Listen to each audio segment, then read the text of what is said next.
আসসালামু আলাইকুম। আশা করি আপনারা সবাই ভালো আছেন। আমরাও আলহামদুলিল্লাহ ভালো আছি। ভিলেজ লাইফ উইথ সাধনা চ্যানেলে আপনাদেরকে আরও একবার স্বাগত জানিয়ে আরও একটা নতুন ভিডিও শেয়ার করতে চাচ্ছি। কি একটা অবস্থা দেখুন, আমার পশুগুলো আমাকে দেখলে ঠিক কি করে।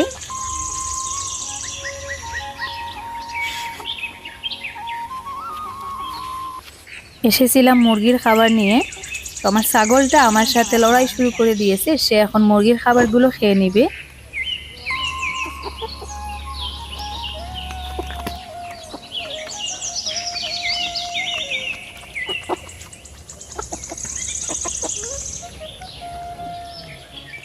আজকে একটু বাইরের কাজকর্ম টুকটাক শেয়ার করছি আপনাদের সাথে।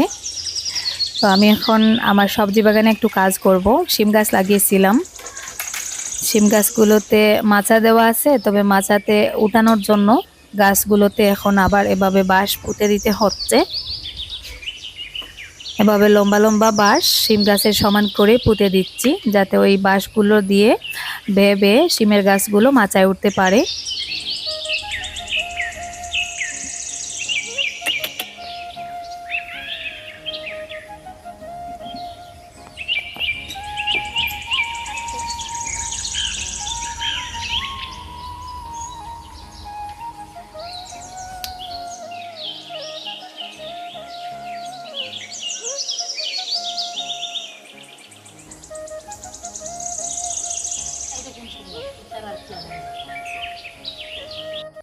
এখানে দেখুন 1 কেজি পরিমাণে গরুর বট আমি আগে থেকেই একটু হলুদ দিয়ে সেদ্ধ করে পরিষ্কার করে কেটে কুটে রেখেছি।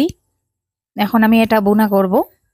কড়াই বসিয়ে তেলটা গরম করে নিয়েছি। এখন দিয়ে দিলাম কয়েকটা এলাচ আর লং, তারপরে দিলাম একটু গোটা জিরা, দিয়ে পেঁয়াজ কুচিটা দিয়ে দিচ্ছি।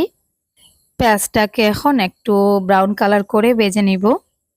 খুব ছোট্ট একটা ভিডিও আপনাদের সাথে শেয়ার করেছি, আশা করি ভিডিওটা আপনাদের কাছে ভালো লাগবে। তাই রিকোয়েস্ট করব স্কিপ না করে একটু ধৈর্য সহকারে ভিডিওতে একটা লাইক দিয়ে শেষ পর্যন্ত দেখতে থাকুন। পেঁয়াজটার কালার দেখুন চেঞ্জ হয়ে গেছে। এখন দিয়ে দিচ্ছি আরও কিছু পেঁয়াজ আর আদা একসাথে মেশিনে দিয়ে পেস্ট করেছিলাম, পেস্টটা দিয়ে দিলাম। কাঁচা মশলাটাকে ভালো করে কষিয়ে তারপরে দিয়ে দিচ্ছি হলুদের গুঁড়া, মরিচের গুঁড়া, ধনিয়ার গুঁড়া, একটু জিরার গুঁড়া আর লবণ। মশলাটা এখন ভালো করে কষিয়ে একটু পানি দিয়ে দিলাম। এখন এই মশলা থেকে যখন তেলটা উপরে বেশি আসবে, তখন আমি আগে থেকে সেদ্ধ করে রাখা গরুর বুড়িটা দিয়ে দিব। একটু ঢাকনা দিলাম, ঢাকনাটা সরিয়ে নিলাম। দেখুন সবকটা তেল উপরে বেশি গেছে। ওই মুহূর্তে আমি বুড়িটা দিয়ে দিচ্ছি। গরুর মাংসের তুলনায় গরুর বুড়ি বা বট আমার খুবই পছন্দের একটা খাবার। আমার কাছে কিন্তু খুবই ভালো লাগে।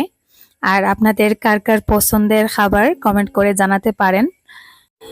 আমি ইদানিং আমার চ্যানেল মনিটাইজ হওয়ার আগ পর্যন্ত এভাবে গড়ে রান্না বান্না আপনাদের সাথে শেয়ার করব।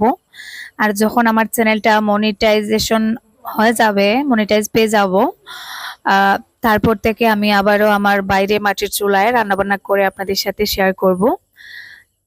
সামান্য একটা সমস্যার কারণে আমি ইদানিং 2-4 দিন আর কি গড়ে রান্নাবান্নাগুলোই আপনাদের সাথে শেয়ার করব, আর তারপরে বাইরে রান্নাবান্না আপনারা পাবেন। তো দেখুন আমি কিছুক্ষণ পর পর অফ ক্যামেরায় এভাবে নাড়াচাড়া করে আর কি একেবারে চুলার আঁচটা মিডিয়াম লো ফ্লেমে রেখে রান্নাটা করতেছি। আর অফ ক্যামেরায় আমি বারবার কিন্তু নেড়ে দিচ্ছি যাতে নিচের দিকে পুড়ে না যায়। শেষ মুহূর্তে অল্প একটু পানি মিক্স করলাম যাতে ভুনাটা একটু মাখো মাখো হয়।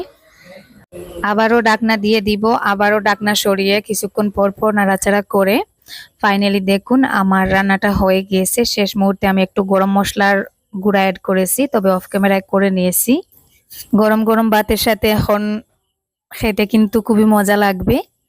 তো যাই হোক, এতক্ষণ কষ্ট করে আপনাদের মূল্যবান সময় ব্যয় করে ভিডিওটা দেখার জন্য অসংখ্য ধন্যবাদ।